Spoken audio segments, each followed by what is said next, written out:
ان چار دشمنوں کے ہاتھوں انسان مجبور ہوتا ہے، پھر بھولتا ہے، گناہ کرتا ہے، غلطیاں کرتا ہے، لغزشیں ہوتی ہیں۔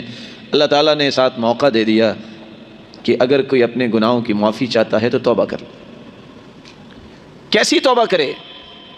توبۃ نصوحا، پکی توبہ کرے۔ کون سی پکی اور پختہ توبہ ہوتی ہے؟ جو اللہ کے ہاں قبولیت پا لیتی ہے، جس کے اندر 7 شرطیں ہوں۔ سب سے پہلی شرط، توبہ استغفار کرے تو اللہ کی رضا کے لیے۔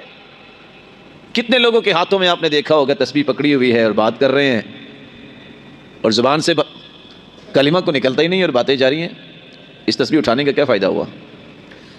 کتنے لوگ دعا اس لیے کر رہے ہیں کہ لوگ دیکھیں کیا یہ دعا کرتا ہے، کیا اس کا تعلق ہے اللہ تعالیٰ سے۔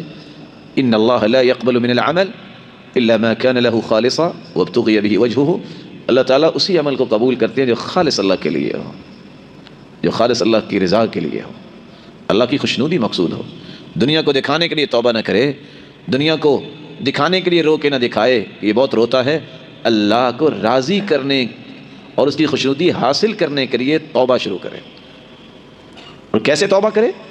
رسول اللہ صلی اللہ علیہ وسلم نے فرمایا، ابو بکر صدیق رضی اللہ تعالیٰ عنہ سے روایت ہے، جو گنہگار انسان ہے وضو کر لے، اچھا 2 رکعتیں پڑھ لے اور ہاتھ اٹھا لے اور یہ کہہ دے رب اغفر لی رب اغفر لی۔ اللہ رب العزت فرماتے ہیں عبدی اعمل ما شئت فقد غفر لک، میرے بندے جو بھی تو نے گناہ کیے جاؤ میں نے تجھے معاف کیا۔ لیکن توبہ کرے اللہ کی رضا کے لیے۔ دوسری شرط، بدعت کو چھوڑے۔ جب تک بدعت کو چھوڑتا نہیں کوئی توبہ قبول نہیں۔ ان اللہ احتجر التوبہ عن کل صاحب بدعہ حتی یدعہ، اللہ تعالیٰ نے دوسری روایت کے الفاظ ان اللہ احتجب التوبہ، اللہ تعالیٰ نے ایسے شخص کے سامنے پردہ لٹکا دیا ہے کہ اس کو دیکھنا بھی مجھے پسند نہیں ہے، جو محمد مصطفیٰ کی شریعت کو ناقص سمجھتا ہے اور بدعات کو داخل کر کے مکمل کرنا چاہتا ہے، اللہ تعالیٰ اس کو دیکھنا ہی پسند نہیں کرتے۔ حتی یدعہ، جب تک یہ بدعت کو چھوڑے گا نہیں اس کی توبہ قبول ہی نہیں۔ اس سے پتہ چلا کہ ساری زندگی سجدے کرتا رہے بدعتی، اس کی توبہ قبول ہی نہیں۔ اور سمجھنے والی بات ہے، کیوں توبہ قبول نہیں؟ جو محمد مصطفیٰ کو ہی کامل نہیں سمجھتا اس کا ایمان کامل کیسے ہوگا؟ یہودیوں کو بھی یقین تھا کہ دین مکمل ہو گیا۔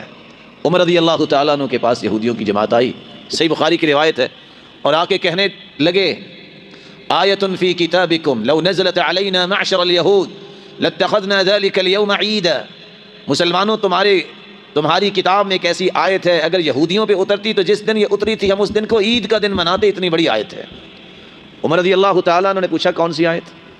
یہودیوں نے کہا الیوم اکملت لکم دینکم واتممت علیکم نعمتی، اللہ فرماتے ہیں کہ ہم نے دین کو مکمل کر دیا اور اس نعمت کو مکمل کر دیا۔ یہودیوں کو بھی یقین تھا کہ دین مکمل ہو گیا ہے، جو دین کو پھر بھی ناقص سمجھتا کہتا ہے کہ یہ چیز بھی دین کا حصہ ہے اور اللہ کے رسول نے نہیں بتائی، نہیں سمجھائی، نہیں کسی حدیث میں آئی، نہیں قرآن میں اس کا کوئی اشارہ بھی، یہ شخص اللہ کے رسول صلی اللہ علیہ وسلم کی شخصیت کو کامل نہیں سمجھتا، اس کی توبہ قبول کیسے ہوگی؟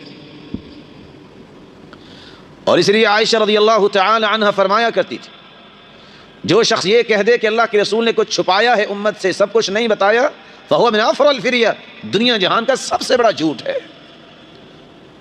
شرط یہ ہے کہ بدعت کو چھوڑا جائے۔ من عمل عملا لیس علیہ امرنا فہو رد، ای مردود، کوئی بھی انسان عمل کرتا ہے جتنا مرضی بڑا کام ہو، اگر وہ سنت کے مطابق نہیں تو مردود ہے، قابل قبول نہیں ہے۔ تیسری شرط الاقلاع عن الذنب، گناہ کو چھوڑے۔ یہ کوئی توبہ نہیں ہے کہ انسان ہاتھ بھی اٹھائے ہوئے ہیں، یا اللہ میں توبہ کرتا ہوں، میں نماز پڑھا کروں گا، نماز پھر بھی نہیں پڑھتا، یہ توبہ نہیں ہے۔ اس لیے فضیل بن عیاض رحمۃ اللہ علیہ کہا کرتے تھے الاستغفار بلا اقلاع عن الذنب توبۃ الکذابین، جو بندہ گناہ نہیں چھوڑتا توبہ کرتا ہے یہ جھوٹے لوگوں کی توبہ ہے۔ اور اس لیے سلف کہا کرتے تھے استغفارنا يحتاج الى استغفار الذي يصادف قلبه، ہم استغفر اللہ بھی کہتے ہیں، ہمارا استغفار بھی کسی استغفار کا محتاج ہے کہ جو ہم بول رہے ہیں اس کا دل پہ بھی تو کچھ اثر ہو، دل پہ اثر ہوگا تو گناہ کو چھوڑیں گے۔ گناہ چھوڑ دے۔ رسول اللہ صلی اللہ علیہ وسلم نے فرمایا فإن هو نزع واستغفر وتاب سقل قلبه، اگر بندہ گناہ چھوڑ دے، توبہ کر لے استغفار کر لے تو اللہ تعالیٰ اسے معاف کر دیتے ہیں۔ چوتھی شرط یہ ہے کہ انسان اللہ کے سامنے اقرار کرے، اعتراف کرے، اللہ مجھ سے گناہ ہو گیا، میرے مالک مجھ سے بھول ہو گئی، اللہ مجھ سے غلطی ہو گئی۔ ان العبد اذا اعترف ثم تاب تاب اللہ علیہ، بندہ جب اعتراف کرتا ہے اللہ کے سامنے تو اللہ تعالیٰ اسے معاف کر دیتے ہیں۔ کتنی شرطیں ہو گئی؟ آپ سارے سن رہے ہیں بات کو کہ سننے سے بھی آپ نے توبہ کر لی کہ نہیں سننا؟ اللہ کی رضا کے لیے توبہ کی جائے، بدعات کو چھوڑا جائے، گناہ کو چھوڑا جائے جس سے توبہ کی ہے، اور اعتراف کیا جائے۔ پانچویں شرط، اکیلا اعتراف نہیں، اللہ کے سامنے شرمندہ ہوا جائے، نادم اور پریشانی کا اظہار کیا جائے۔ رسول اللہ صلی اللہ علیہ وسلم نے سیدہ عائشہ سے فرمایا، عائشہ ان الممت بذنب فتوبی واستغفری فإن التوبة من الذنب الندم والاستغفار۔ عائشہ اگر تم سے کوئی غلطی ہوگی ہے تو تم توبہ کر لو، اور توبہ یہ ہے شرمندہ ہو جاؤ، اللہ معاف کر دیں گے۔ اور میں جب یہ حدیث پڑھتا ہوں صحیح بخاری کی تو ورطہ حیرت میں چلا جاتا ہوں کہ اگر اللہ کے رسول غیب جانتے ہوتے تو کوئی غیب جاننے والا اپنی بیوی کو یہ کہتا ہے کہ اگر تم سے گناہ ہو گیا تو توبہ کر لے؟ کوئی کہہ سکتا ہے؟ اور اللہ کے رسول اتنے شفیق و رحیم کہ اپنی بیوی کو رلانے کے لیے جان بوجھ کے نعوذ باللہ یہ کہہ رہے تھے، شرمندہ ہوا جائے کہ مجھ سے گناہ ہوا۔ چھٹی شرط، العزم اللہ یعود فی، اس بات کا مصمم ارادہ کرے کہ میں دوبارہ یہ گناہ نہیں کروں گا۔ یہ جو سوچ رہے آپ گناہ کر لیتے ہیں، کل توبہ کر لیں گے، کل آئی نہ تو پھر توبہ کا موقع ملا ہی نہ تو پھر۔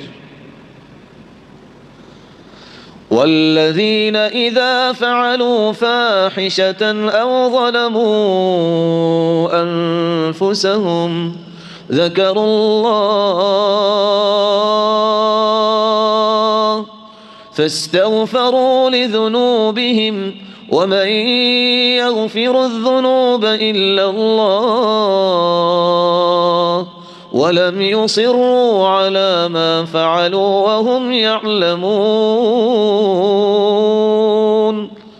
والذین اذا فعلوا فاحشة، جن سے کوئی گناہ ہو جاتا ہے، او ظلموا انفسهم، یہ اپنی جان پہ ظلم کر بیٹھتے ہیں، ذکر اللہ، پہلا کام کیا کرتے ہیں؟ اللہ کو یاد کرتے ہیں، اللہ ہم سے غلطی ہو گئی، فاستغفروا لذنوبهم، اپنے گناہوں کی بخشش طلب کرتے ہیں، ومن یغفر الذنوب الا اللہ، اور اللہ کے سوا کوئی بخشنے والا نہیں ہے، ولم یصروا، اصرار نہیں کرتے، اقرار کرتے ہیں، دوبارہ نہیں کرتے، عزم کرتے ہیں کہ اب دوبارہ گناہ نہیں ہوگا۔ ساتویں شرط، قیامت سے پہلے پہلے، موت کی سختیاں شروع ہونے سے پہلے پہلے توبہ ہو۔ اذا عین الملک، جب فرشتہ نظر آ جائے، والتفت الساق بالساق، پنڈلی پہ پنڈلی چڑھ جائے، واذا بلغت الحلقوم، اور روح نکل کے ہنسلی تک آ جائے، پھر توبہ قبول نہیں ہوتی۔ ان اللہ یقبل توبۃ العبد ما لم یغرغر، اور دوسری روایت میں آتا ہے ما لم یغرغل، اللہ تعالیٰ موت کی غرغراہٹ سے پہلے پہلے توبہ کو قبول کرتے ہیں۔ من مات فقد قامت قیامتہ، جو مر جاتا ہے اس کی قیامت اسی دن قائم ہو گئی۔